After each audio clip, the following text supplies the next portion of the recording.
if not the best team in the country we faced today. We started off not so great, and the way the guys battled back is remarkable. Like I told them, if they could rewind in the locker room, I hate to lose more than anybody, but now that it's over, when you can reflect, and where these guys have come is an incredible testament to the team. But golly, that one sucks. Hey, appreciate you, Kingston. Make sure you drop your film so I can check it out, Kingston. And I will say this: I know to Arizona State they don't care that everybody like, man, y'all played Texas so hard, man. Oh my God, y'all gave Texas everything they could handle. Arizona State don't care about that. They wanted to win. And you was following my page during that game, like, hey man, Arizona State trying to beat these boys. I don't know what Boise State was doing up there at Penn State, but Arizona State trying to beat these boys. Like and Cam Skattebo was trying to be the driving force. I like, man. And look, and I told y'all about Sam Leavitt too. Leavitt, I mess up everybody's name, but I told y'all about Sam Leavitt 7-18 a year ago. I said Sam Leavitt, if he get a shot, hey man, the boy, you know what I'm saying? I base a lot of my predictions on high school film only. I would never project high school to NFL. I think that's stupid. Trying to project who will go to the NFL off of high school tape is absolutely stupid. Now, we can project the college. You know what I'm saying? We can get a great... I mean, I was usually just doing height, weight, speed. Yeah, you can say, well, this kid is 6'5", 290, so he has a good shot of going to the league. Like, whatever. Dig a little deeper. It's more than football than being 6'6", 295 to play offensive line. Like, grow up. Like, what? That's low vibrations. But I forgot what I was going to say. Moving on. All right, we'll open it for questions. Raise your hand. We'll get you a wireless mic. Let's start right. Oh, yeah. Arizona State, they don't care about whether or not they lost a good game. They wanted to win. And shout out to Arizona State. I think Sam Leavitt is going to be a great quarterback for them for years to come. They can build around him. I mean, if you watch Sam Leavitt in the game, like, he was very slippery. Texas they had to spy him, double spy him. They would send the house, and he was still some kind of way break out of there. So, yeah, man. Right here, fourth row on the right. Hey, Kenny, so just talk about it, like, with obviously Cam, everything he's done this year, but with him not feeling great in the sideline, the report on ESPN, like, what was kind of going on with that? And then, you know, what was your reaction, just him getting back in the game and helping spark that comeback to even be in the position to potentially win it? Yeah, I mean, if him being competitive and passionate on the sideline is a negative, then I'm in the wrong sport. The kid's competitive, the kid's passionate. And if that's a negative, then I don't know what a positive is. Because kids that care and kids that have passion and kids that believe is the exact reason why we had a chance to win this football game. So I love Cam, and we're going to have a relationship forever. Hey, listen, man. You know, competitive and passionate looks different on different players. I'm going to just leave it at that. And the media does what it wants with different players that show we already know what it is. Certain players that they show competitive spirit and they fire you on the sideline, or the media about to kill him. He's selfish. He blah blah blah. He whoop de whoop. But if Tom Brady do it, he's passionate.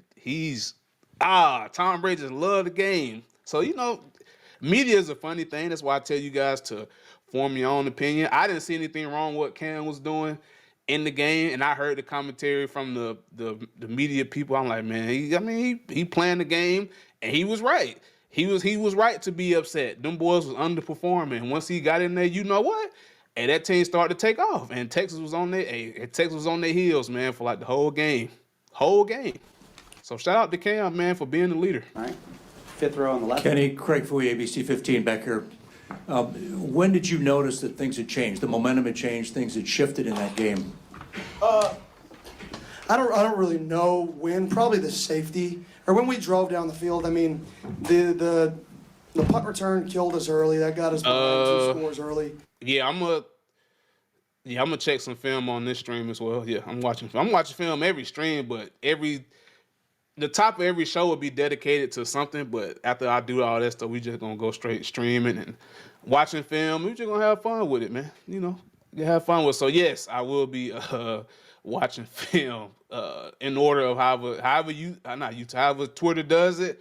I'm just gonna roll through like the first 20, and I'm off of it. Or maybe the first 50, but I'm off of it after that. So, but yeah, to answer your question, yeah, absolutely. But then from then out, I mean, it was we never really didn't have control of the game. They were playing really good red zone defense. Looking back at it, I didn't put our guys in the best position to succeed too many times. And our guys deserve to win the football game. I didn't do a good enough job for them as their head coach, putting them in position to win. And I'm going to reflect on it, and I'm going to look at how I can be better to put them in a better position to be successful. Hey, I love that Kenny Dillingham was like, hey, man, we played a great game, but we probably could have won if I would have did what I was supposed to do as the head coach. And I mean, I thought they called a pretty good game. And I also believe that the referees was helping y'all boys out a lot. From that opening drive to a lot of those flags, like, hey, Cam, I love you, bro, but you got away with a push-off, dog. You got away with a push-off, brother. Hey, look, I'm going to call you straight. Hey, you got away with that push-off, and I ain't mad at you. Play ball, bro. That's on the refs. Hey, great gamesmanship, bro. He pushed off, caught that ball, and they called it on the other dude. I know I would have been hot if I was that DB. But yeah, I thought Arizona State called a pretty good game on both sides of the ball. Matter of fact, the fact that Arizona State gave up about 50 pounds per lineman from the Texas offensive line to the Arizona State defensive line, and Texas could not run the football at all. And I was like, why the hell can't Texas run the football? And they outweigh these dudes by 60 pounds. Now, when I looked at the depth chart, I was like, damn, they got Trevor Gooseby on the field. Trevor Gooseby ain't no run blocker. I was not very high on Trevor Gooseby coming out of high school. He's big as I don't know what, like 6'8", 2'3", whatever. But I didn't like Trevor Gooseby coming out of high school at all. Nothing against. I thought he was overrated. He was like the number one solid, bro. Ain't no way he the number one tackle.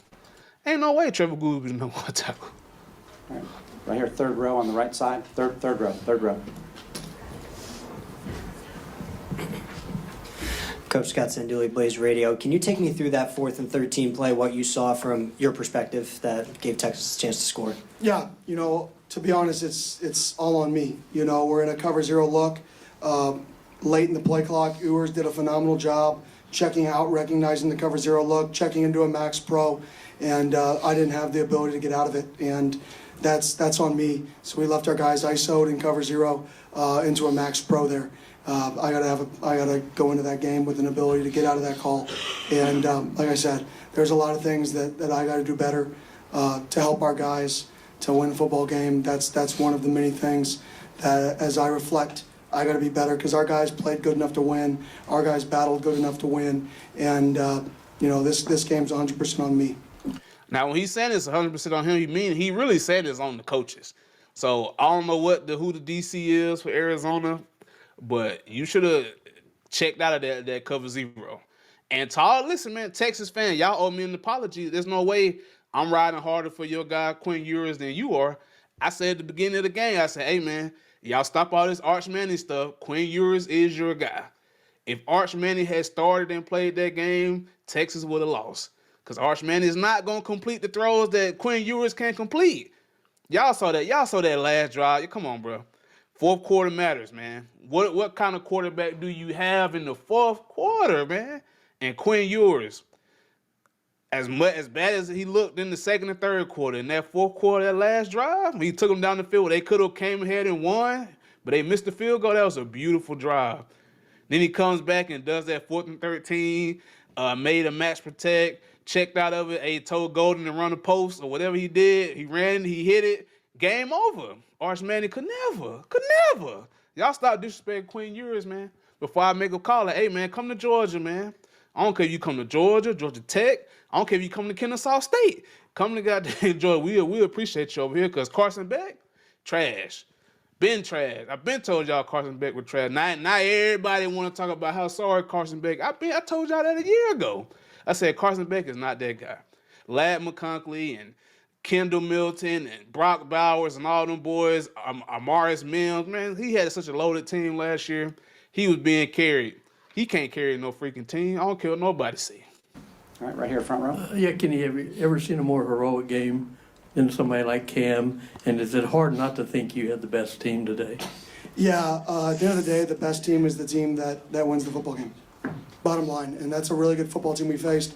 That's one of the best teams in the country, and they've built that thing over 4 years to get to where they're at. And I have the utmost respect for Sark and that entire football team, and I know our team does as well, because that was the battle. But when you look at it, did we belong on the field? I think a lot of people were questioning that, and I don't think any person questions if we belonged on the field. Now, there are no moral victories when the season ends. There's no such thing. This should hurt. This should be painful. The locker room is dreadful right now, and it should be. If it wasn't, something would be wrong. But at the same token, now that this is over, I really am going to challenge our guys to reflect on where it all started, because it really is remarkable. And, like I said, I won't be able to sleep for a while, but I will reflect immediately, because it's an incredible season. And what these two guys did this year is absolutely, unbelievable. And everybody should have the utmost respect for what both of those guys did, not just being the players they are, but the leaders of the football team. All right, next question here, second row on the left. Kenny, I was wondering, after the game, Hey, there go my boy Sam. Hey, look, Sam and Cam, bro. Hey, goddamn, you know what I'm saying? you went and there were some guys walking off the field, and you went and kind of circled them back toward the middle of the field, and some guys on the bench. What were you doing there? Yeah, you lost the game. Doesn't mean you just get to leave. Like, you shake hands. That's what you do. That's sportsmanship. So I like that, nothing more Coach. than, if we would have won, you shake the team's hand. You lose, you go out there, and it's not fun, but that's part of life. Okay, we're open for questions of players during this same time period as well, so keep that in mind. All right, we're going to go next all the way back on cameras. Hey, Sam, this question's for you. Max Spedo, Walter Cronkite Sports Network. The emotions on your face right now are obviously evident. You're obviously holding Cam's hand. This being your first college football season, what are you going to reflect the most out of today, and what can you say just about the effort that the man sitting next to your left put out there today and just left out in the field?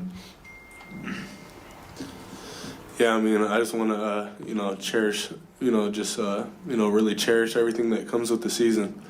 It's so special, and this group of guys is so special, especially the two sitting next to me. The amount of time that, just the amount of time that I spent with them, and just the work that we put in. It's just gonna hurt me not to be with him next year. Obviously I got another year, but I'm just gonna go into this next season and not take anything for granted. Off-season workouts, the late nights in the facility, and everything like that. So yeah. Hey, you can tell how much this game means to all these to the coaches and the players, because to take Texas, who a lot of people believe on their best day could probably rival what Ohio State is doing if they can ever put it all together, to take that team to overtime, double overtime, and to fight back. And hey, man, it take a lot of love for the game to do that, because nobody outside of the Arizona State fan base really thought they had a shot. Everybody thought Texas the SEC was about to just run straight over the Big 12 and Arizona State, and that didn't happen.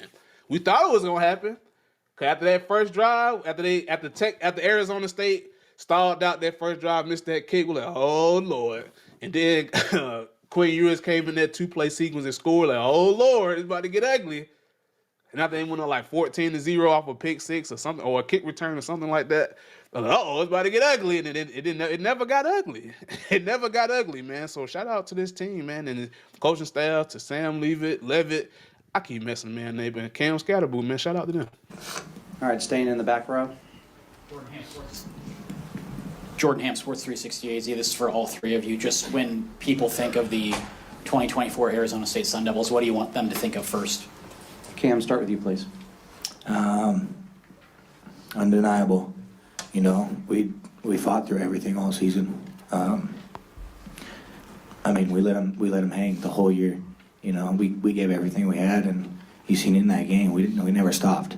I bet you nobody in this room thought we were gonna even be close when we went down 17-3 in that first quarter. So we believed in ourselves. We believed in what we had going, and undeniable is what this team's about. Because like you said, heroic. Everybody on this team believes in each other, and that's what kept us close. Sam? crazy season. I feel like one of the best things is, just passion. I feel like, it's pretty special. And that stems from Coach Gillingham and the staff. We just have a different level of passion and something I've never been a part of. Family. Hey, look, so I'm gonna go ahead and plug Arizona State right here. If you are a recruit in and around Arizona State, hell, if you on the East Coast, hey man, Arizona State ain't a bad team to play for. I mean, you see what kind of team, you see how feisty they was, undersized, they was outmatched physically at certain areas, but it didn't show up on film. They didn't show up on film. So if you're a recruit and you in the Arizona State area, you in Arizona, you on the West Coast, East Coast, and Midwest, Northeast, hey man, Arizona State may be a good fit for you. Y'all gotta stop chasing these logos, man, and start, following people.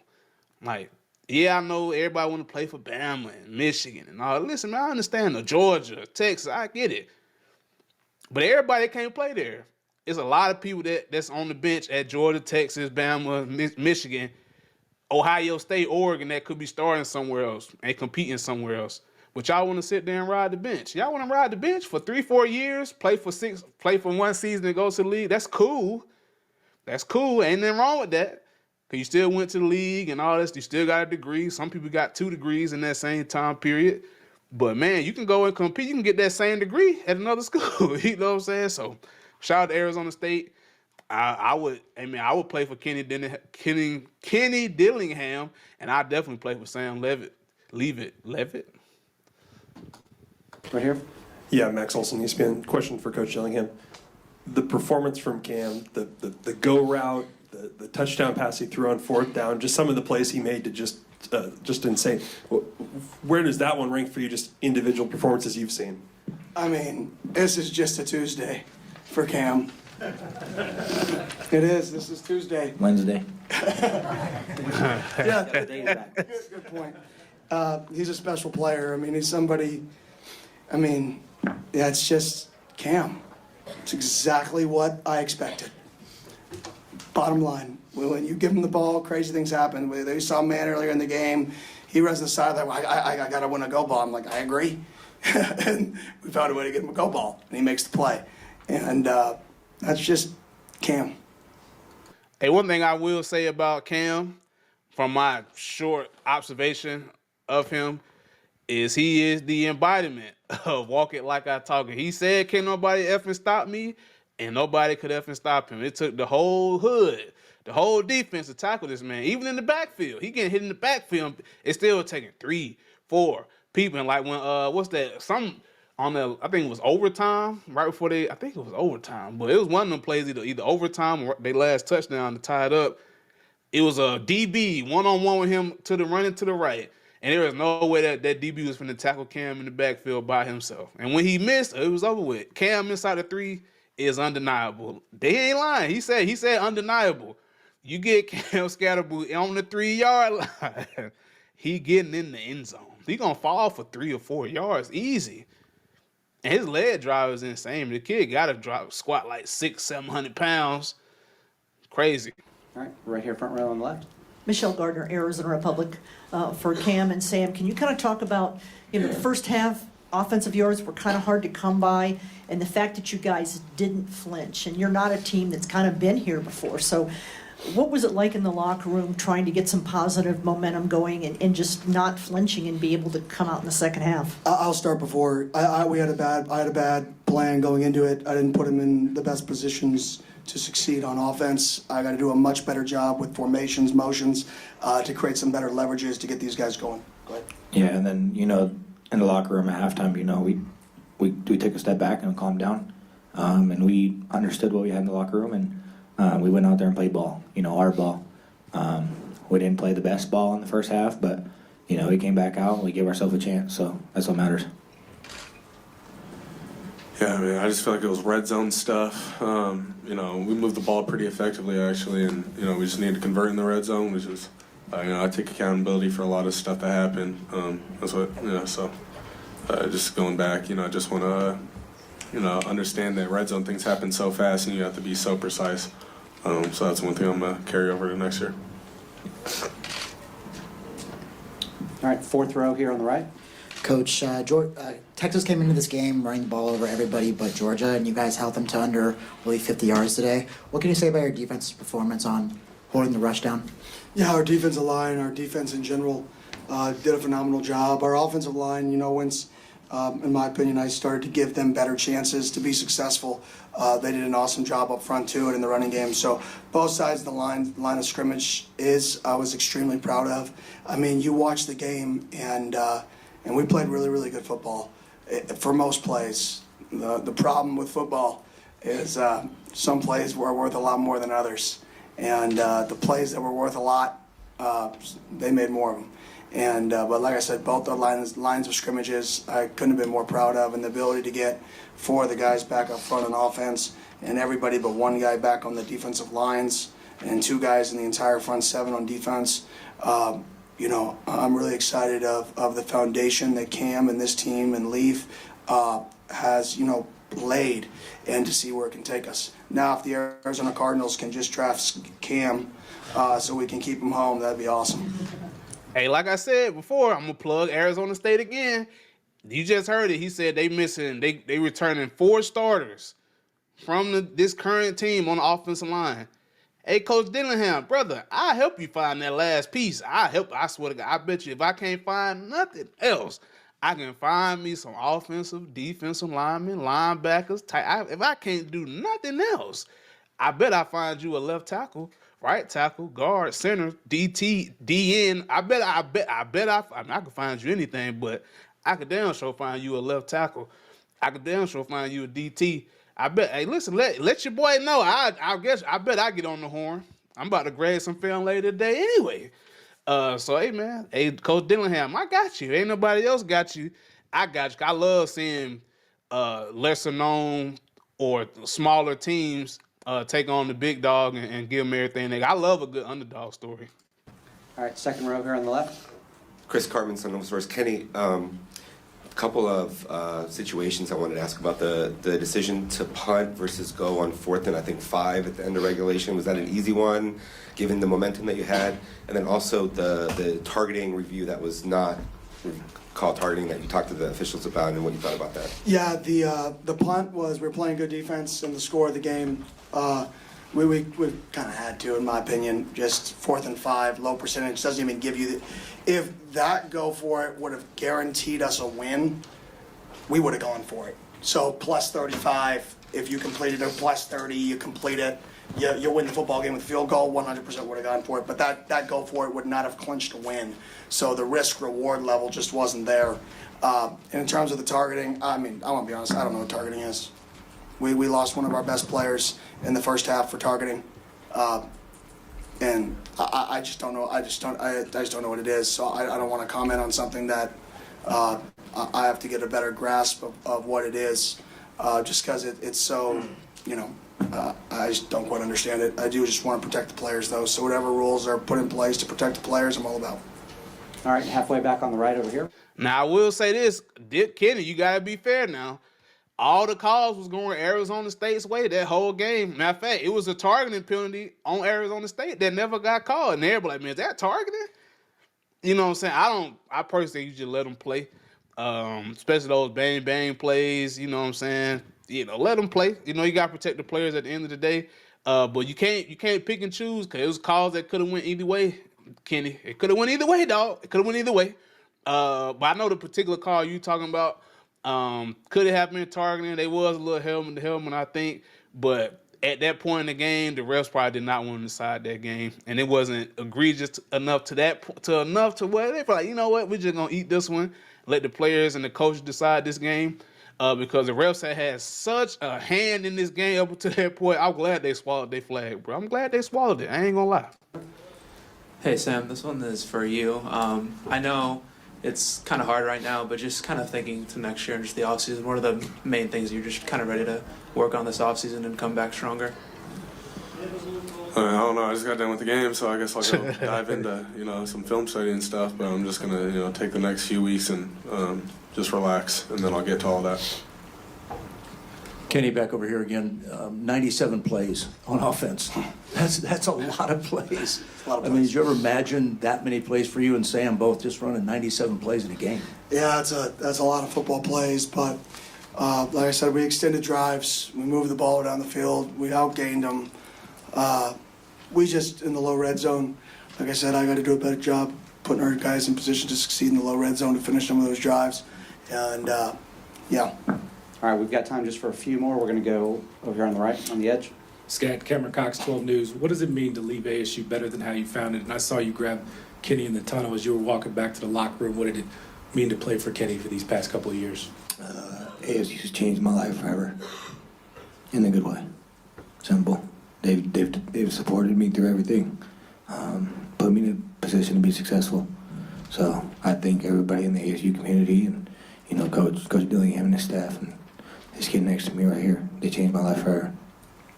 Hey, let me tell y'all something, bro. I did like a little bit of light research right before I hit the live button. Hey, Cam came from what? Like Rio Linda High School, I think that's in California. He was unranked. He had 0 stars. 0 stars coming out of high school. I think he had like 2 FCS offers. I think Sacramento State and like some other school. We're gonna look at it in a second. But when I looked at his tape, now we're gonna look at his high school tape in a little bit. But when I looked at his high school tape, I said, man, hell, there ain't no way this kid ain't had nothing. But we don't like to talk about the stigma versus white running back. I think he white. I don't know. He could be Hispanic. I don't know. But I don't know what his nationality is. But versus like white, Hispanic running backs, receivers, cornerbacks. Outside of playing offensive line, quarterback, tight end, D-line, and linebacker, that's pretty much all people relegate. I don't know his nationality, to be honest with you. Y'all let me know what it is. But that's, I don't want to spend too much time on that. But a 5'10", 200-pound white running back coming out of California wasn't going people probably didn't even look at his film. I guarantee they didn't even look at his film. That's why I look at film. All I do is watch. I say, before I look at any offers, any NIL evaluations, I'm saying, man, let me see some tape, bro. If I don't like your tape, I don't care. I don't care if you 6'8", 350. I don't care how big you are. If I don't like your tape, I ain't interested. That's just what it is. All right, time for a couple more over here, far left, please. Megan Finder, C-Trade Sports. 10 minutes ago, Coach Prime just tweeted out how proud he is of you and how you represent the Big 12. How does that make you feel? Anybody can answer. Yeah, I have a lot of respect for Coach Prime. Disappointed we couldn't win the football game, but I couldn't be more proud of our guys. They battled from the beginning of the year. Like I said, I got to put our guys in better positions to win this football game. And there's many things I could have done that could have helped us do that. Okay, right here in the front row on the right. Cam, there were reports that you were ill on the sideline during the game. Could you give us an idea of what you were going through and how much that impacted you at all in the game? Yeah, I threw up. I threw up. I drank too much water too fast, and I was kind of feeling sloshy, and then felt better after. So puke and rally. I felt a lot better after throwing up, and that's when it all started. I had a rough first half. I wasn't feeling too good. In that second half, it was a different ball game. So. Okay, front row here. So I love that as talented and as dominant a player that Cam may say, hey, man, listen, I had a rough half, man. I'm going to take that. We was behind the first half because me being Cam, Skattebo, I should have been playing better. So I had to throw up, and he probably had in the mud, but I don't know, bro. But he look, after he threw up, it was over with. And them boys ready to play, and Texas was on their heels the whole game. Charles? Kenny, did the emotions of this this visit begin with the announcement or the release of the news of extension for you? What does that mean for you and with the players you have coming back? Yeah, to be honest, I wanted that to be released at a time that people weren't going to talk about it. I wanted this to be about the guys, the game, and the players, so we released it basically at midnight on New Year's. So it's not in the media because it's not about me, it's about these guys. But I'm fired up that we can continue to build this thing. And like I said, I'm a Sun Devil, and that's awesome for me, but I didn't want that to be a distraction or people to really talk about it. Congrats, I didn't even know. Yeah, exactly. All right, well, right here, second row. No, good, all right. Okay, right here, final question. Hey Cam, so I know it's just right after the game, but is it kind of just going through the emotions in your mind, like this was my last game, this is the last time I'll be with Kenny, I'll be with Sam, and just, the emotions behind it, just of the performance you had and just going out there with them one final time? Yeah, I mean, Coach Dillingham's got the longest future in coach history, I promise. And then, this kid next to me, he's going to play on Sundays. I'm going to play on Sundays. So us three right here, we got a long life ahead of us. This is just the beginning for us. No matter what, these guys will be in my life forever. So it's awesome that I was able to play football for and with them. And, I'm happy to be in the position I am. And, for him to put me in a role to be successful, and then, Sam executing to help me be successful. I just hats off to those guys, and, I love those guys forever. All right. All right, so hey man, that was Cam, Coach Dillingham, and Sam Leavitt. I don't know. I keep messing the man's name up, but that was their post-game interview. I think Cam Skattebo has put himself. He definitely shot himself up the draft boards. I don't know where he was before, but he should be higher now.